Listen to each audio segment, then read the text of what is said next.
일을 시작하면 정말로 주거급여가 바로 중지될까요? 많은 분들이 근로를 망설이는 이유 중 하나죠. 실제로 월 170만 원을 받는 일자리를 구했는데 소득공 제 30%를 받아도 소득 인정액이 119만 원 정도 나와서 1인 가구 주거급여 선정 기준인 114만 8천 원을 넘어버리는 상황이 생깁니다. 그럼 정말 주거급여가 완전히 끊기는 걸까요? 안녕하세요. 소소하지만 담백한 복지 이야기를 전해드리는 소담이입니다.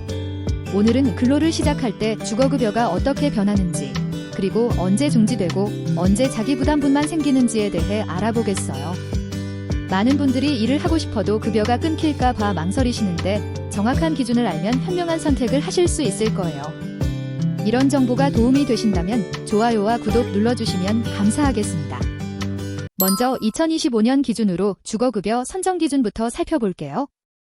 1인 가구는 소득 인정액이 월 114만 8,166원 이하일 때 주거급여를 받을 수 있습니다. 2인 가구는 188만 7,676원, 3인 가구는 241만 2,169원, 4인 가구는 292만 6,931원이에요. 이 기준은 기준 중위소득의 48%에 해당하는 금액입니다. 그런데 여기서 중요한 건 소득 인정액이라는 개념이에요. 실제로 받는 월급이 아니라 소득에서 각종 공제를 적용한 후의 금액을 말하는 거죠. 근로소득이 있으면 기본적으로 30%를 공제해줍니다.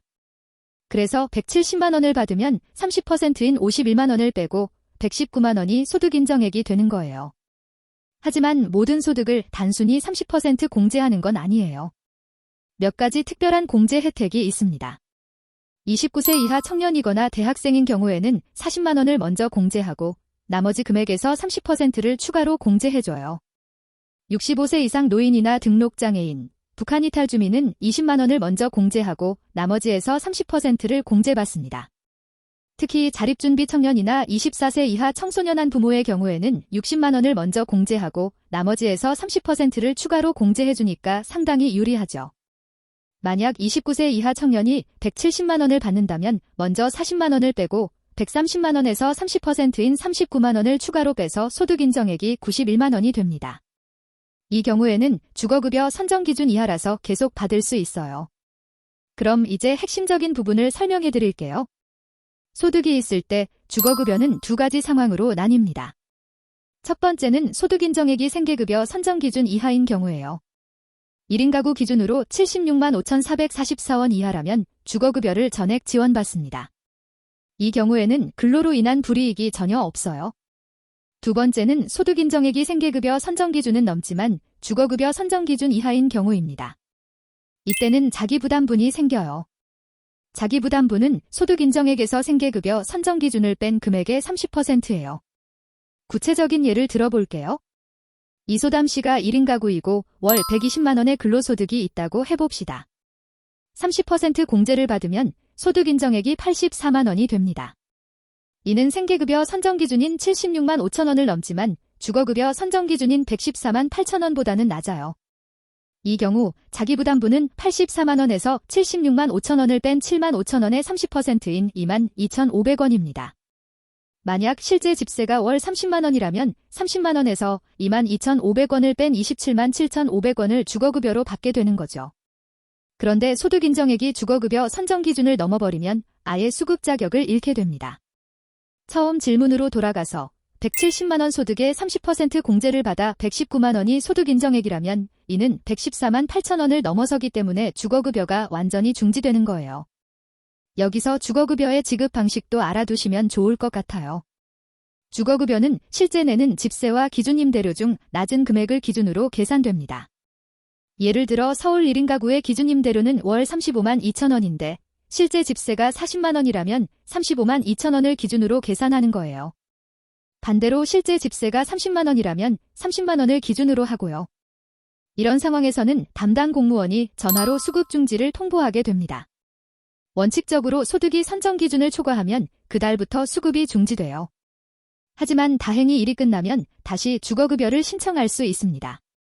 소득이 없어지거나 줄어들어서 다시 선정 기준 이하가 되면 재신청을 통해 수급 자격을 회복할 수 있거든요. 재신청할 때는 처음 신청할 때와 동일한 서류가 필요해요. 소득 변동 사실을 증명할 수 있는 서류, 임대차 계약서, 통장 사본 등을 준비하시면 됩니다. 보통 신청 후 30일 이내에 결과가 나오는데 급여 지급은 신청한 달부터 시작되니까 일이 끝나는 즉시 신청하시는 게 좋아요.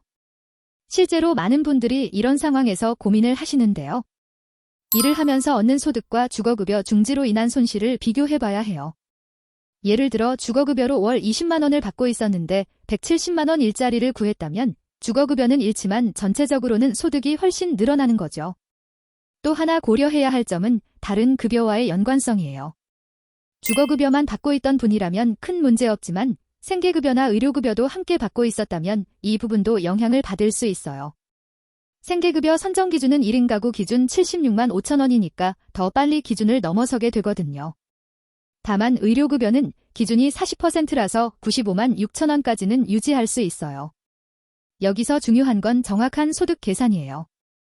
지역공동체 일자리의 경우 하루 6시간씩 주 5일 근무하고 간식비와 주휴수당도 포함된다고 하셨는데 이런 모든 소득이 합산되어 계산됩니다.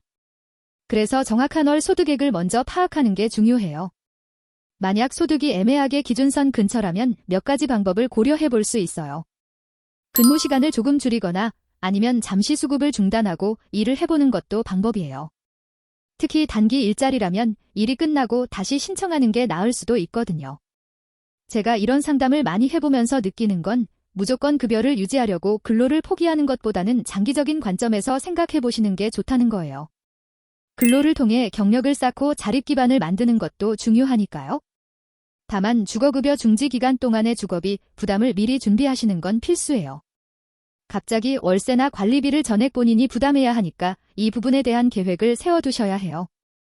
특히 보증금이 있는 월세의 경우 보증금에 대한 이자 부담도 고려해야 하거든요. 그리고 일이 끝나는 시점을 정확히 파악해서 바로 재신청할 수 있도록 준비하시는 것도 중요합니다. 재신청 절차는 처음 신청할 때와 동일하게 읍면동 주민센터에서 하시면 되고 필요한 서류들도 미리 준비해 두시면 더 빠르게 처리될 수 있어요. 한 가지 더 말씀드리고 싶은 건 이런 제도상 어쩔 수 없는 부분이긴 하지만 장기적으로는 근로를 통한 자립이 더 나은 선택이 될 수 있다는 거예요. 특히 지역공동체 일자리 같은 경우는 지역사회와의 연결고리를 만들고 새로운 기회를 찾는 발판이 될 수도 있거든요. 마지막으로 개인 상황에 따라 결과가 달라질 수 있다는 점을 꼭 말씀드리고 싶어요. 가구 구성, 나이, 다른 소득이나 재산 등에 따라 계산이 달라질 수 있으니까 정확한 판단을 위해서는 담당 복지사와 상담을 받아보시는 걸 권해드려요. 오늘 영상이 근로와 주거급여 사이에서 고민하고 계신 분들에게 도움이 되었기를 바라요. 비슷한 상황을 겪어보신 분들이나 다른 궁금한 점이 있으신 분들은 댓글로 경험을 공유해 주시면 다른 분들에게도 큰 도움이 될 것 같아요. 복지제도를 현명하게 활용하면서 자립의 기반도 함께 만들어 가시길 바라며 앞으로도 실생활에 도움이 되는 복지 정보로 찾아뵙겠습니다.